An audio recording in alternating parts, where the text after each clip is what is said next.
Tired? Too bad. If you're at Buckingham, you have to wait until the monarch goes to bed. And don't you dare wear a tiara before 6 p.m. Royals have a laundry list of bizarre rules to follow.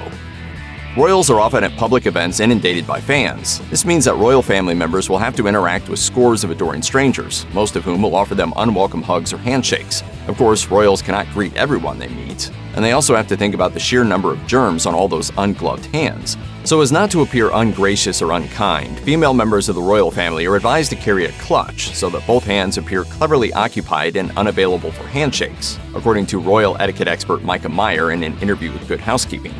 Royal protocol dictates that royalty extend their hands first in a greeting, an etiquette called the no-touch rule, according to ABC News. Clutching a purse may be the most polite way to withhold that honor from fans. Kate Middleton is almost always seen at public events clutching a small bag with both hands. In 2017, Meghan Markle received public criticism for a perceived breach of etiquette by carrying a handbag instead of a clutch during her first official public appearance in Nottingham. Using a clutch as a tactic has a long history. Princess Diana would use hers to cover her cleavage from compromising camera angles.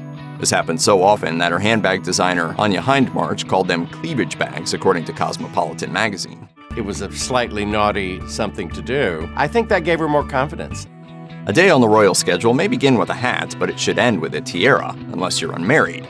The first time royal women wear tiaras is on their wedding days, according to Diana Mather, an etiquette expert speaking with the BBC. Thereafter, they're only worn at night on special occasions. Since antiquity, a tiara was a sign that a woman was betrothed. Unadorned heads meant that a woman was single and ready to mingle. According to Christie's, a nuptial crown called a coronal was widely worn by brides in all social classes during the medieval period. Ever since, tiaras have been associated with a coming of age and a loss of innocence, and this tradition continues today. But until 6 p.m., hats are king. The tradition to wear hats and fascinators at formal occasions dates back to before the 1950s, when women rarely exposed their hair in public, according to BBC News. Fascinators, those ornamental and unpractical headpieces worn on special occasions, are meant to highlight social class and wealth.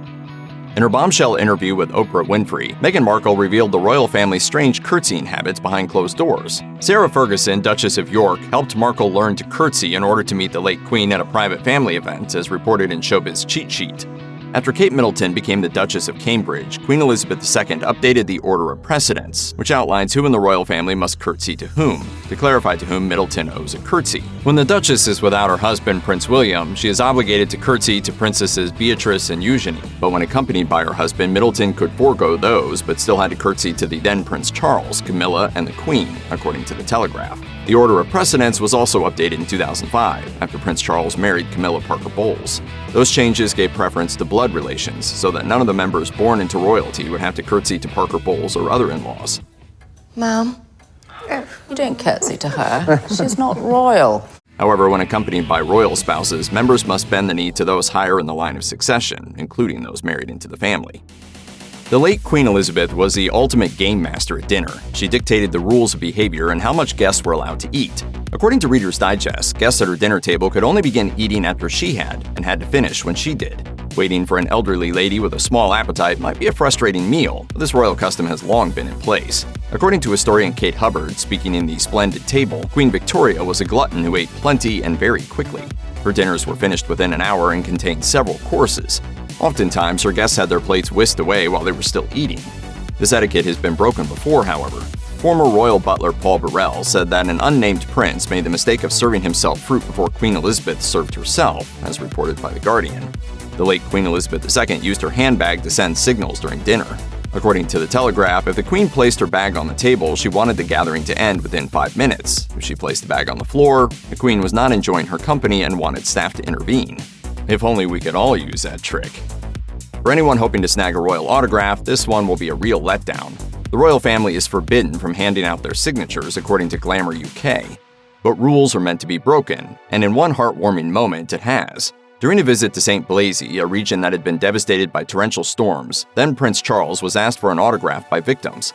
Charles agreed, surprising his security detail. He even apologized for his uneven handwriting, explaining that he never writes standing up. In a similar act of kindness, Meghan Markle signed a 10-year-old's autograph book while on a visit to Cardiff, Wales. She was accused of breaking protocol, but Markle's note was cleverly innocuous. She had only addressed her fan, writing, "Hi, Caitlin," with a drawn smiley face, according to Town & Country. Similarly, royals rarely take photos with fans, but the reasoning is far different. A selfie would require people to turn their backs on the royal family and the monarch, which could be seen as disrespectful according to Insider. The royal family is famously neutral when it comes to politics. According to CNN, when British tabloid The Sun alleged on its front cover that the late Queen backs Brexit, Buckingham Palace immediately refuted it, proudly reminding all that the Queen remained politically neutral for her entire reign. And although there is no British law against their voting in elections, they restrain themselves from that civic duty anyway, according to Vanity Fair. The royal family's neutrality is rooted in the English Civil War in the mid-1600s. Well, Essex, are you prepared? We are. Shall we begin at 10? I'll make it 9, my lord. I'm positively starving. This led to the monarchy's power being drastically reduced and its governing authority effectively replaced with Parliament. Parliament's refusal to honor Edward VIII's marriage to Wallis Simpson without his abdication in 1936 was a reminder of the monarchy's ultimate dependence on parliamentarians. If the monarch were to take political sides, it would lose all remaining leverage. Instead, they position themselves as advocates for all Britons. Unsurprisingly, this rule remains a topic of conversation, especially in recent years. When Prince Harry and Meghan Markle encouraged Americans to vote in the 2020 election, Queen Elizabeth II's staff saw this as a violation of protocol and urged the royal family to distance themselves from the politically active couple, according to the Times. There's always something prim and proper about the way Duchess Kate Middleton sits at public events, and only eagle-eyed fans will be able to spot the cause. The answer is her modest way of sitting called the Duchess slant, as coined by Micah Meyer. This pose is created by sitting with one's knees together slanted to one side and with ankles usually uncrossed. The slanted pose has an elongating effect on the sitter's legs, but most importantly, it effectively hides what shouldn't be seen by cameras. Although Middleton is most associated with the pose, the Duchess slant dates back to Princess Diana. Meyer has termed a few other royal sitting techniques according to the Daily Mail. Whenever Middleton is sitting in front of a crowd, she utilizes the more precocious Cambridge cross, which includes the crossing of her ankles. Meghan Markle, who loved pushing boundaries in her time with the royal family, found a way to cross her legs and adhere to royal etiquette. The result is called the Sussex slant, in which she drapes one leg over the other, but both knees are kept together at a slant to keep the same level of coverage. Being a royal means being an expert at steps and staircases. As royal protocol would have it, royal ladies have to keep their chins parallel to the floor, according to Micah Meyer.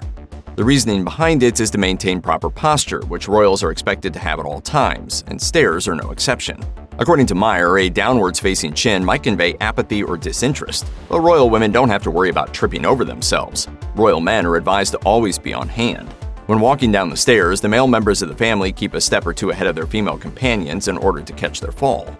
Meyer notes that Prince William is often seen extending his hand backwards toward his wife out of caution as they descend stairs. Proper etiquette has little patience for a balancing act, with royal women usually advised to keep their hands clasped in front of them, but they are allowed to gently grip a banister if there's one available, according to Cosmopolitan magazine. Mealtime is a major danger zone for bad manners. Unsurprisingly, royal dinner time etiquette is brimmed with guidelines so that the royal family can avoid pitfalls and embarrassing moments. This includes the way royals are allowed to eat with their forks and knives. Although it's generally acceptable in proper society to spear one's food with a fork and bring food upwards with the fork's tines facing down, the royal family takes things one step further by only balancing the food on top of the tines, according to Micah Meyer. Unlike in America, the royal family constantly holds a fork with their left and a knife with their right. Once the meal has started, royals do not put their utensils down unless they excuse themselves from the room. In this case, they must cross their utensils as an indication of being unfinished. With their unusual style of holding utensils and balancing morsels on the tops of their forks, the royal family must have loads of practice. According to former Buckingham Palace chef Darren McGrady in an interview with Today, the royal family eats all their fruit with a fork and a knife, and each fruit has its own way of being cut and eaten. And then cut a few rings, and you can continue the conversation.